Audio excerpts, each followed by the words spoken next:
Join me as I take on the challenge of surviving a week-long vacation with a narcissist. Let's see how I handle their antics. Dealing with a narcissist on vacation can be an absolute nightmare. It's like you're supposed to be relaxing and recharging, but instead, you're constantly walking on eggshells, trying not to trigger their tantrums or feed their inflated ego.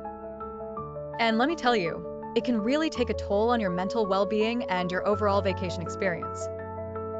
When you're traveling with a narcissist, one of the most common challenges you'll face is their constant need for attention. They'll demand to be the center of attention, and if they're not getting it, they'll sulk or become aggressive.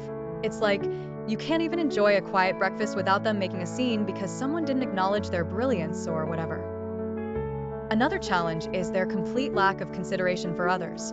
They'll do whatever they want, whenever they want, without thinking about how it might affect the rest of the group.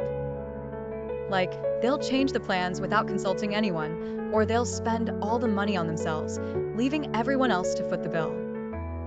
And then, of course, there's the emotional manipulation. They'll guilt trip you into doing what they want, or they'll make you feel bad for not catering to their needs. It's like you're constantly trying to tiptoe around their emotions just to avoid a major explosion. Managing interactions with a narcissist on vacation requires a completely different set of skills. First of all, you need to set some serious boundaries. Like, you need to be firm and clear about what you're willing to do and what you're not. Don't be afraid to say no, even if it means they'll throw a tantrum. Another strategy is to prioritize your own needs. Like, don't be afraid to take some time for yourself, even if that means stepping away from the group for a bit. Remember, you're on vacation too, and you deserve some relaxation and fun.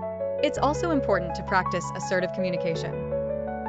Like, don't be aggressive or confrontational, but stand up for yourself in a calm and respectful way. Remember, you're not trying to win an argument. You're just trying to maintain your own dignity and well-being.